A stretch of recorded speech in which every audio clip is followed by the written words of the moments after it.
কোনোটিতে আছে রাজগোখরা, পদ্মগোখরা, আবার কোনোটিতে আছে চন্দ্রবোরা, কেউটে, শঙ্খিনী। ভয়ঙ্কর সব বিষধর সাপ কেন এভাবে বাক্সবন্দি, কি কাজ তাদের নিয়ে, কৌতূহল হতে পারে যে কারো। চট্টগ্রাম মেডিকেলের ভেনম রিসার্চ সেন্টার, যেটি দেশের সাপের বিষের একমাত্র গবেষণা কেন্দ্র, মূলত দেশে বিচরণ করে এমন সাপের বিষ সংগ্রহের জন্য ২০১৮ সালে স্থাপন করা হয় কেন্দ্রটি, যেখানে এখন সাপের মেলা। আসলে ২০১৮ সালে এই খুব ছোট্ট পরিসরে আমাদের ভেনম রিসার্চ সেন্টারটা শুরু হলেও আমরা ধীরে ধীরে এর ব্যাপ্তি অনেক বৃদ্ধি পেয়েছে। এখন প্রায় বর্তমানে ৩০০-র অধিক সাপ আছে, ছোট বড় মিলিয়ে, এবং তার সাথে প্রায় বাংলাদেশের সকল ধরনের বিষধর যে ১১ প্রজাতির সাপ আছে, সব সাপই আমাদের সংগ্রহে আছে। সাপে কাটা রোগীদের চিকিৎসার জন্য সবচেয়ে বেশি কার্যকরী এই অঞ্চলের সাপের বিষ থেকে তৈরি অ্যান্টিভেনম বা প্রতিষেধক। তাই ৩ শতাধিক সাপের বিষ সংগ্রহের কাজ চলছে কেন্দ্রটিতে। ভেনামাস স্নেকের ভেনমগুলা আমরা কোয়ান্টিটি, কোয়ালিটি, জিওগ্রাফিক্যাল ভেরিয়েশন বের করে ফেলছি। দ্বিতীয় হচ্ছে, এটা খুব দরকার ছিল আমাদের অ্যান্টিভেনম সিনথেসিসের ডিজাইনিংয়ের জন্য। দ্বিতীয়ত হচ্ছে স্নেকের বিহেভিয়ার রিলেটেড, স্নেককে লালন পালন রিলেটেড। আর তারপরে এই পাশে একবার দেখবেন এখানে একটা অলফ্যাক্টোমিটার একটা রিসার্চ আমাদের জার্মান গভর্নমেন্টের সাথে আমরা শুরু করছি, এটাও সাপ নিয়ে। সো শুধু ভেনম এবং লালন পালন না, এখানে এই রিলেটেড এভলিউশনারি অ্যাসপেক্টসে গবেষণা হচ্ছে, রিলেটেড প্রোটিন রিলেটেড গবেষণা হচ্ছে, ভ্যানমের অ্যান্টিভেনম সিনথেসিস রিলেটেড গবেষণা হচ্ছে, এখান থেকে স্নেক বাইট ম্যানেজমেন্টের কনসেপচুয়াল ডেভেলপমেন্ট হচ্ছে।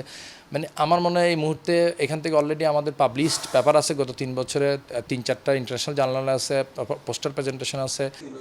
এখানকার বেশিরভাগ সাপই লোকালয়ে বা বাসাবাড়ি থেকে উদ্ধার করা। এছাড়া নিয়মিত প্রজননে বাড়ছে সাপের সংখ্যা। সাপের খাদ্যের জন্য আলাদাভাবে একটি মাইস ব্রিডিং জোনও রয়েছে কেন্দ্রটিতে, যেখানে প্রতি মাসে গড়ে ৩ থেকে ৪ হাজার ইঁদুর উৎপাদন হয়, যা হয় সাপের খাবার।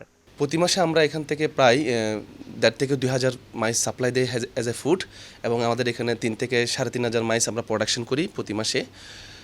সেখান থেকে আপনার 70% চলে যায় সাপের খাবার হিসেবে, বাকি 30% থেকে হচ্ছে আপনার 15% হচ্ছে আমরা রিসার্চের কাজে ব্যবহার করি, আর বাকি 15% ফার্দার ব্রিডিংয়ের কাজে এখানে ব্যবহার করি।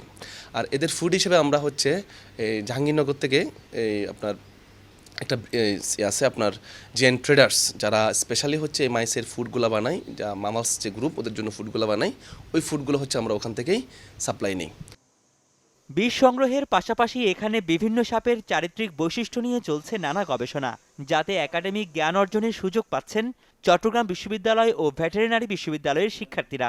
ভবিষ্যতে এটাকে ইনস্টিটিউটে পরিণত করার স্বপ্ন সংশ্লিষ্টদের। আমরা এখানে আলাদা একটা স্থাপনা পাবো।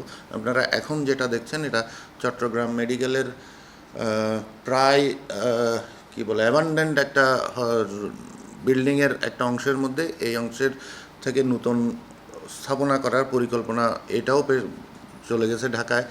তো কাজে আমাদের একটা নতুন জায়গা লাগবে, এবং এইটাকেই আমরা তখন চাইবো যে এটা একটা সেন্টার হোক, যেই সেন্টারে আমরা ট্রেনিংয়ের ব্যবস্থা করতে পারবো, বিভিন্ন রকম সার্টিফিকেট কোর্সের ব্যবস্থা করতে পারবো, এবং এক সময় গিয়ে এটা একটা ইনস্টিটিউটও হতে পারে, যেখানে একই সাথে ভেনম রিসার্চ সেন্টারও থাকবে, টক্সিকোলজি সেন্টারও থাকবে, টক্সিনোলজি সেন্টারও থাকবে।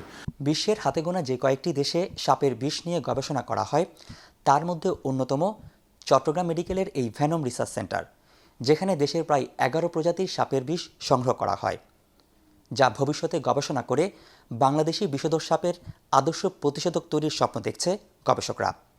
বিশ্ব স্বাস্থ্য সংস্থার তথ্য মতে সারা বিশ্বে বছরে প্রায় ৫৪ লাখ মানুষকে সাপে কাটে, মৃত্যু হয় প্রায় ১,৩৮,০০০। বাংলাদেশে বছরে সাপে কাটে ৭ লাখ মানুষকে, মারা যায় ৭,০০০-এর মতো, ১৪,০০০-এর মতো মানুষ শিকার হয় অঙ্গহানির। বর্তমানে ভারত থেকে অ্যান্টিভেনম এনে দেশে চলে সাপে কাটা রোগীদের চিকিৎসা।